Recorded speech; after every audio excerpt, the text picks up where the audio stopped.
Welcome to I can training institute. मी गीतांजली मयूर काटकर आपल्या सगळ्यांचं परत एकदा स्वागत करते. मागच्या वर्षीप्रमाणेच यावर्षी सुद्धा आपण आन्सर की रेकॉर्ड करतोय आणि आपल्या आन्सर कीनुसारच पोरांना फायनलची आन्सर की येते हे तुम्हाला मागच्या वर्षी कळालं असेलच. एखादा दुसरा प्रश्न असतो ज्याच्यामध्ये कन्फ्युजिंग उत्तरं असतात, ज्याचं आपलं उत्तर वेगळं असतं, पण कधी कधी बोर्ड काय करतं ते उत्तर ग्राह्य धरत नाही. पण यावर्षी आपण त्यासुद्धा चुका टाळायचं खूप प्रयत्न केलेला आहे आणि तशा चुका होणार नाहीत. कारण कन्फ्युजन उत्तर आहे ते आपण एकदम ॲक्युरेट कसं काढता येईल याकडे यावर्षी खूप आपण लक्ष दिलेलं आहे. आणि दुसरी गोष्ट मला तुम्हाला सांगायची आहे ती म्हणजे जसं मी मागच्या वर्षी तुम्हाला सांगितलं होतं की आमची एवढ्यापैकी एवढी मुलं सिलेक्ट होत आहेत, आम्ही शक्यता काढली होती, तर त्याहून जास्त आमचा निकाल लागला आहे. जेव्हा आम्हाला पॅम्पलेट छापायचं होतं सिलेक्ट झालेल्या मुलांचं, तेव्हा त्या पॅम्पलेटच्या साईजमध्ये आमची मुलं मावत नव्हती. आम्हाला पॅम्पलेटची साईज वाढवावी लागली आहे.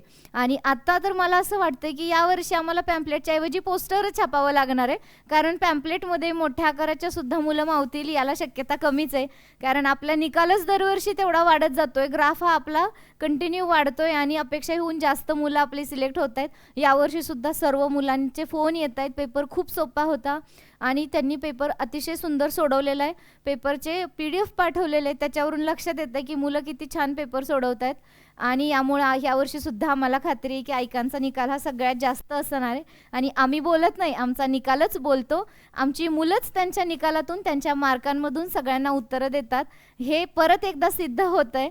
तर आता आपण नवोदयची जी एक्झाम झाली त्याचं इंग्लिश मिडियमची आन्सर की बघणार आहोत. इंग्लिश मिडियमचा हा सीट D आहे आपल्याकडे. आणि सेट D वरून तुम्ही तुमचे जे सेट असतील ते क्वेश्चन चेक करायचेत आणि आन्सर्स टॅली करायचेत. आणि हा सेट D आहे, याच्यावरून तुम्हाला लक्षात येईल की आन्सर बरोबर कुठला आहे. फक्त प्रश्न जंबल झालेले असतात. ऑप्शन नंबर तोच असतो उत्तरामध्ये, त्याच्यामुळे प्रश्नांकडे लक्ष द्या. तर इथे बघूया, हा IT चा आहे. प्रश्न क्रमांक 1चं उत्तर आहे पर्याय क्रमांक A. प्रश्न क्रमांक 2चं उत्तर आहे पर्याय D. प्रश्न 3चं उत्तर आहे पर्याय D. प्रश्न क्रमांक 4चं बरोबर उत्तर आहे पर्याय C.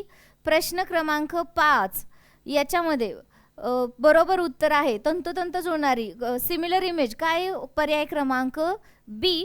प्रश्न क्रमांक 6 नंबरच्या क्वेश्चनचा आन्सर आहे पर्याय C. Question number 7 correct answer option number C. Question number 8 option number B. Question number 9 option number C. Question number 10 option number D. Question number 11 option number D. Question number 12 option number B. Question number 13 correct answer is option number D. Question number 14 option number C. Question number 15 option D. Question number 16 option number B. Next question number 17 option number C. Question number 18 option number B and C. इथे काय झालंय, दोन logic लागतात. C का येईल, जर का याच्या अपोजिट इमेज आहे असं लॉजिक असेल तर ऑप्शन C येऊ शकतं.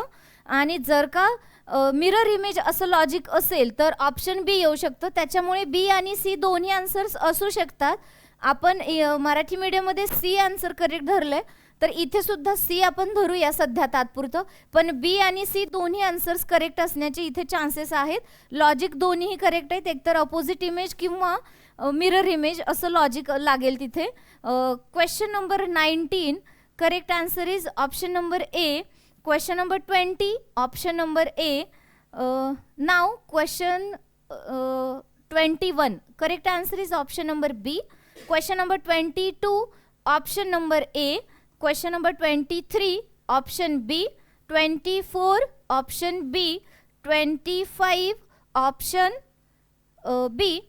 26 option A. 27 option B. 28 option B. Next 29 option D. 30 option number C. 31 option number B. 32 option number B. 33 option B. 34 option A. 35 option C 36, option B 37, option A 38, option B 39, option A and 40, option B. तर हे होतं IT. आता मॅथ्सकडे जाऊया. तर मॅथ्समध्ये आपण set D बघतोय. परत एकदा सांगते मी, सेट डी मधला मॅथ्स हा सब्जेक्ट आहे.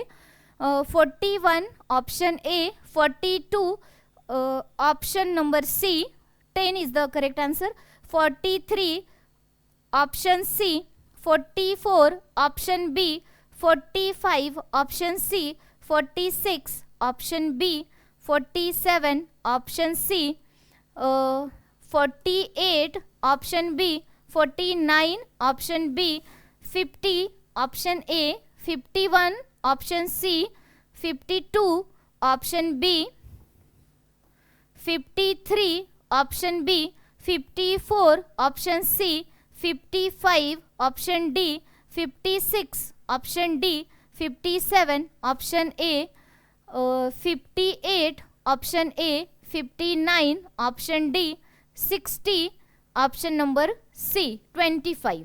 आता नंतर जाऊया लँग्वेज म्हणजेच English.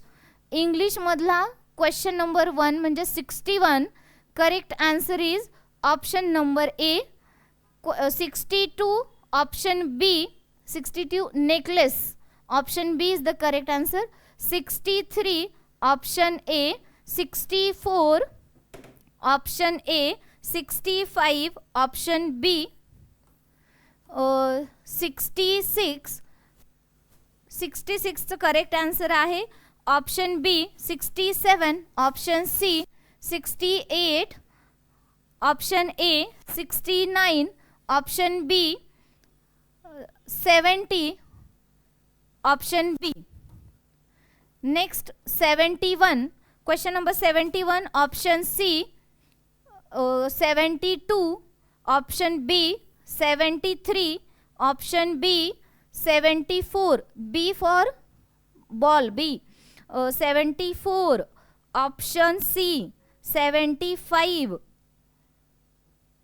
Option D, 76. Correct answer is option B. 77 option A, 78 option A, 79 option A, 80 option B, B for 2. Surprised. तर ही होती आपली डी या सेटची नवोदय इंग्लिश मीडियमची आन्सर की. याच्यावरून तुम्ही तुमचा जो सेट असेल ते सेट चेक करा आणि आन्सर्स काय करा, तुमचे टॅली करा आणि तुमचा जो काही स्कोअर असेल तो आपल्या कमेंट बॉक्समध्ये पाठवायला विसरायचं नाही. म्हणजे आपल्याला मेरिटची म्हणजे गॅरंटी येते की मेरिट आपलं कितीपर्यंत जाईल, अंदाज येतो. तर त्याच्यासाठी आन्सर की चेक करा याच्याप्रमाणे आणि तुमचा स्कोअर कमेंट बॉक्समध्ये नक्की पाठवा. आणि व्हिडिओ आवडला असेल तर लाईक करा. थँक्यू.